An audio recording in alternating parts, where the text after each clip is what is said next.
As my thoughts turn to riots and strikes, I often ask myself the question, do we have time to wait for either a Republican or a Democratic solution to the climate crisis?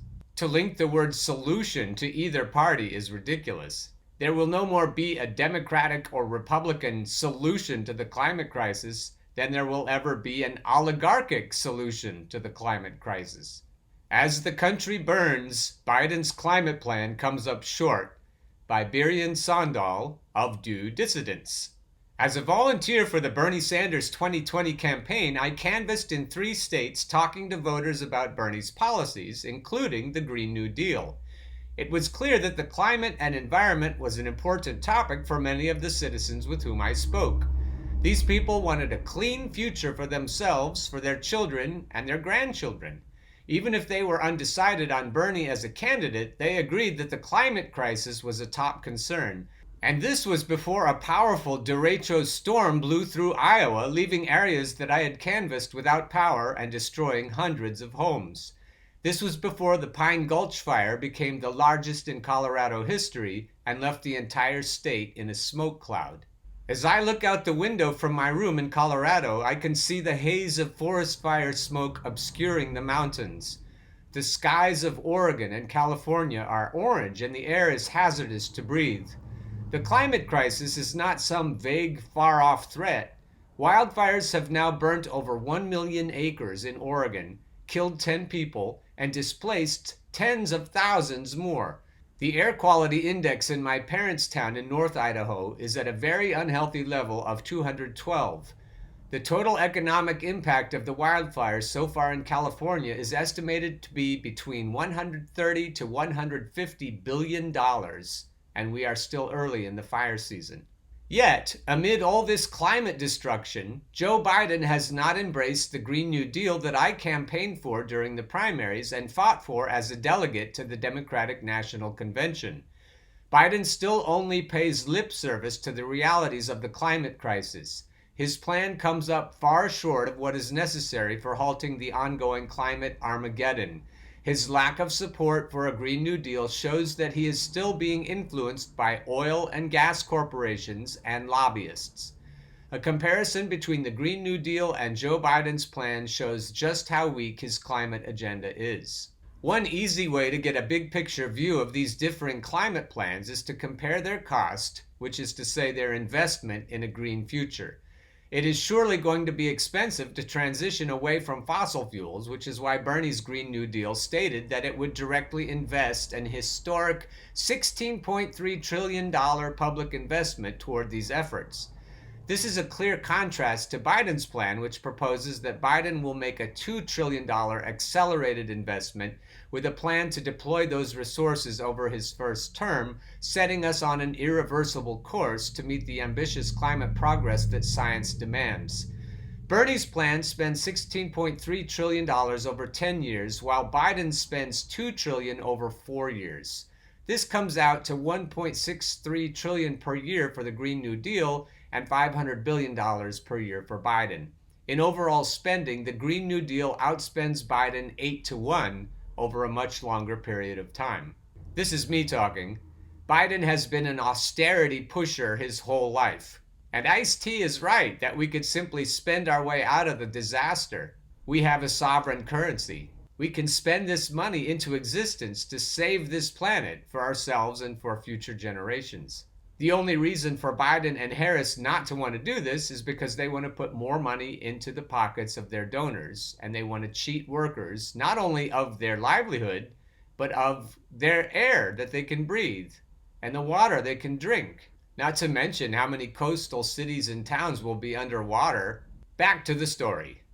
The Biden plan calls for us to move ambitiously to generate clean, American-made electricity to achieve a carbon pollution-free power sector by 2035. In contrast, the Green New Deal calls for reaching 100% renewable energy for electricity and transportation by no later than 2030.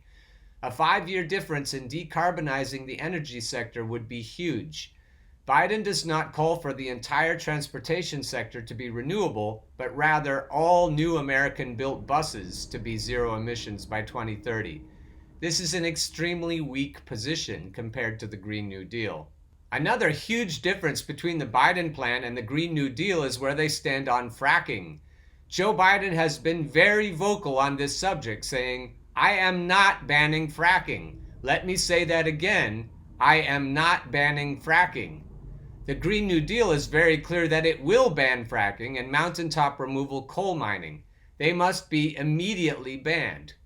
A study by Stanford professor Mark Z. Jacobson concluded that, in terms of climate, natural gas causes greater global warming than other fossil fuels over 20 years across all applications. It is not possible to achieve 100% renewable energy without banning fracking, yet Biden does not even mention it in his plan. The reason for this lack is an attempt to save fracking jobs by the Biden campaign. However, the Green New Deal has a solution for this job loss: a guaranteed 5 years of a worker's current salary, housing assistance, job training, health care, pension support, and priority job placement for any displaced worker, as well as early retirement support for those who choose it or can no longer work. All Biden's plan has to offer is to make sure coal miners and their families receive not only the respect they deserve, but also the pensions and health benefits they have been promised. These platitudes do not represent a just transition for coal workers. The Biden plan also falls short on research and development, spending $400 billion on clean energy technologies. The Green New Deal funds a $500 billion effort to research technologies to fully decarbonize industry, and a $150 billion effort to fully decarbonize aviation and maritime shipping and transportation.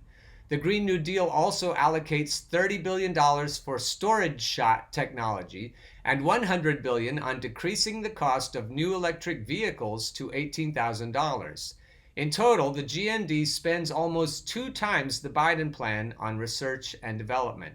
The Biden plan does not once mention the military. Now that's a big surprise, which is the world's largest polluter. In fact, Biden has called for potential increases in the defense budget, saying, "I've met with a number of my advisors and some have suggested in certain areas the budget is going to have to be increased." Meanwhile, Bernie's Green New Deal recognizes that the Pentagon is the largest institutional emitter of greenhouse gases in the world, and that the United States spends $81 billion annually to protect oil supplies and transport routes. We are uniquely positioned to lead the planet in a wholesale shift away from militarism. No plan can be serious about addressing the climate crisis without taking on the military-industrial complex. Well, if you've been following this show, dear readers and viewers, you know that Joe Biden is never going to take on the military-industrial complex. Unfortunately, Bernie's Green New Deal is no longer an option. Obama claims that protecting our planet is on the ballot, but it certainly is not a priority for Biden. Howie Hawkins and the Green Party are not on the ballot in every state. We just noticed yesterday that the asshole Democrats got Howie Hawkins and the Green Party removed in Pennsylvania. But the Green Party's eco-socialist Green New Deal calls for $4.3 trillion in spending per year. A vote for the Green Party is indeed a vote for a Green New Deal. Yet, as the Green Party has no real hope of electoral victory, the best approach comes from the Red Nation, a coalition of activists devoted to Native American liberation issues and exists outside of the electoral system. In their Red Deal, they note, "We cannot vote harder and place all our hope in a few individuals in Congress. Climate change will kill us before any of these strategies liberate the planet from capitalism. The oligarchic corporate duopoly has a death grip on electoral politics. Whether under a Biden or a Trump administration, only mass movements and class struggle can tackle the capitalist system and fully address the climate crisis."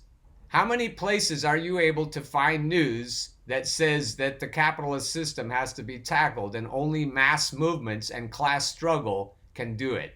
We're looking down the barrels of a double-barrel 12-gauge shotgun. This climate crisis must be addressed, and the assholes in charge are certainly not going to address it.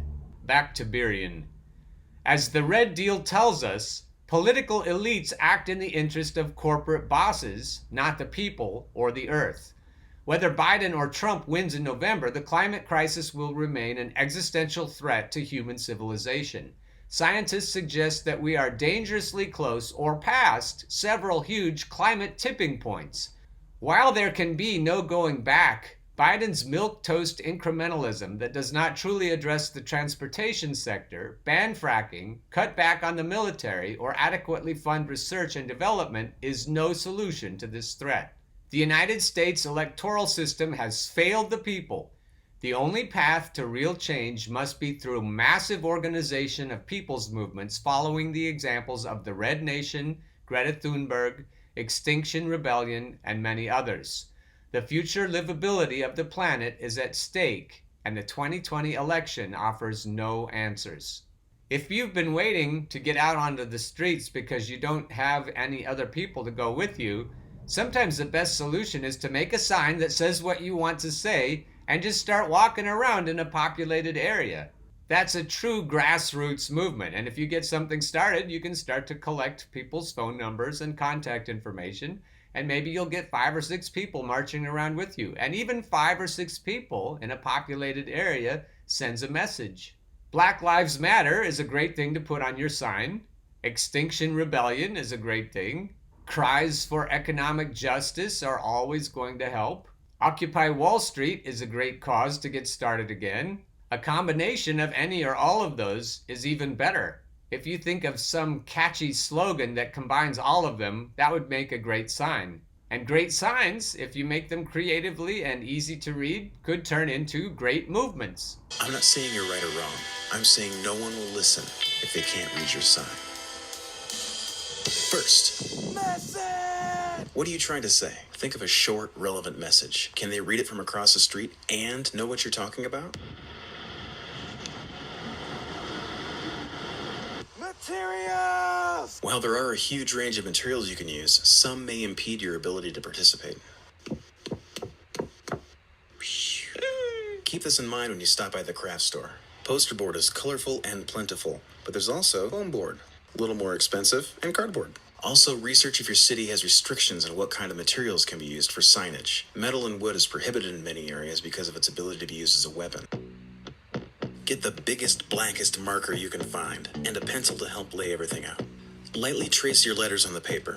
You can try drawing shapes or maybe using scribbles to figure out the thickness. This is where you work out all the spacing issues. Refine your shapes, make them solid. People can judge you based on your line quality. Leave margins or space around the edges. This will make your letters stand out because there's more surface area to contrast.